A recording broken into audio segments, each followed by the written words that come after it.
You were talking about the BTO kits. Yeah, and I want to talk about three specific things here. One, BTO kit. Do you need to get the adjustable suspension? Be sure that you want to spend that money. Okay, this bike starts at 2,75,000 rupees. Okay. Just for a reference point, the NS400Z is 185. Okay, the Triumphs are all sitting at the low twos. And NS400Z is about a 40 horsepower? It's a 40 horsepower bike. Okay.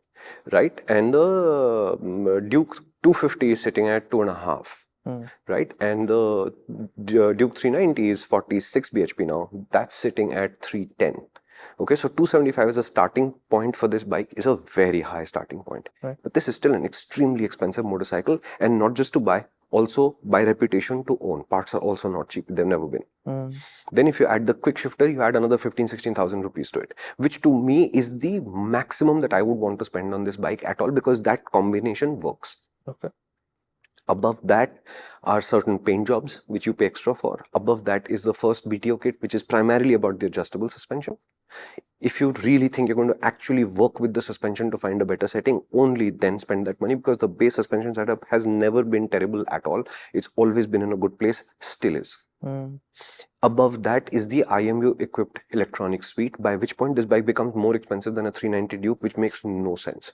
So how much does the IMU thingy cost? It's 16 for one of those kits, and then you build another 18 on top for the second kit, and then another 4,000-5,000 rupees for the top paint job or whatever, right? By the time you finish doing this, it becomes 3,000 or 4,000 rupees more than a 390 Duke. And the 390 Duke doesn't have this design, etc., but it is a very nice chassis. That engine is now much smoother than it's ever been before. All the electronics are standard, and most of them work flawlessly, etc., etc. It just adds up, right? And suspension is fantastic. The 390 yeah, Duke. And if the new RC390 was out, then we'd discuss that in more detail. But even the current RC390 in that sense still has more performance than this bike, and the chassis is actually pretty decent now also.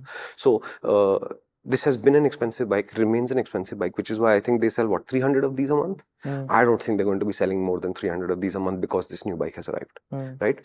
And there's some of these marketing things that I just don't understand. For example, the winglets. 3 kilos of downforce is what you'll hear in the marketing talk. At what speed? 3 kilos. 3 kilos. At what speed? 100? At the top speed. Top speed? Yeah. But the fact that you went to 100 is good, because they said it does become significant in terms of contributions to the feeling from 100 kilometers an hour. 3 kilos is, if you just scooched forward by like 2 centimeters and bent your elbows a bit more, you'd get No, that's not the point. The point is, the more I think about this bike, the more it feels like TVS had to do this bike. Why is that? Because something else was supposed to happen or is supposed to happen, but it's not ready yet, so we need something. Come on, you're going to say what that is. No, obviously not. I don't know what that is. Okay. Right? But it feels like, for example, what I mean by that is, every company believes that they need to keep the products updated and fresh and in the news and in the cycles, as it were, right? And they did the RR 310, and it didn't really go to plan, before which they did the Ronin, and that didn't go to plan. So their premium products have not really done as well. And if you think about it, TVS had a phase about, say, 3 years ago, and for the previous 5 years or 8 years of that, where every product was just like, yeah, awesome. Yeah.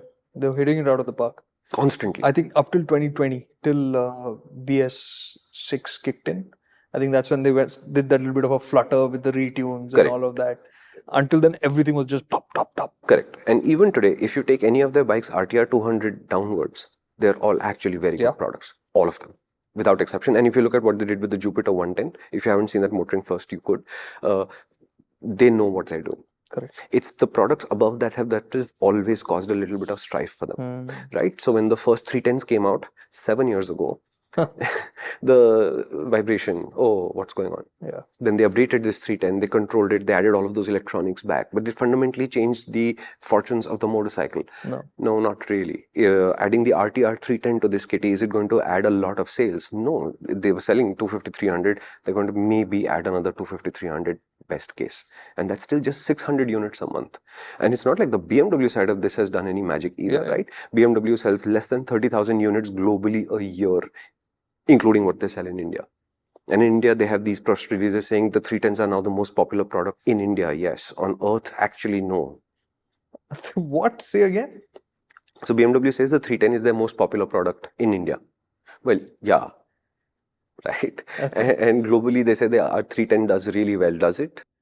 28,000 units a year, the last annual report I read. And the next paragraph said, what? 28,000 double Rs and 35,000 or 60,000 GSs. I forget the exact number, right? So this project has not done well. This project is 11 years old. These bikes are 7 years old. So the question why I keep thinking TVS is buying time is because I can't see a logical reason why they are still 310s. Yeah. Right? You won't build a platform as little as 7 years ago without saying this platform can grow in size or reduce in size. You wouldn't do it. It doesn't make any sense. Which means at the very basic level, this platform could grow into a 350cc motorcycle or a 400cc motorcycle. If you can get 38 from a 313, you can certainly get a far more respectable performance figure if you grow this displacement by even as little as 35-40cc.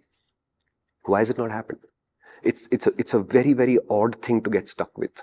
You've just watched a 3 to 5 minute clip on the MotorInc Clips channel, which means either you are an exceptionally talented millennial or Gen Z, or you're a much older person. In either case, would you like a challenge? Our main channel has videos that are at least 5 to 8 times longer, and they make 5 to 8 times more sense, I promise. Would you like to check it out? Come to the MotorInc channel.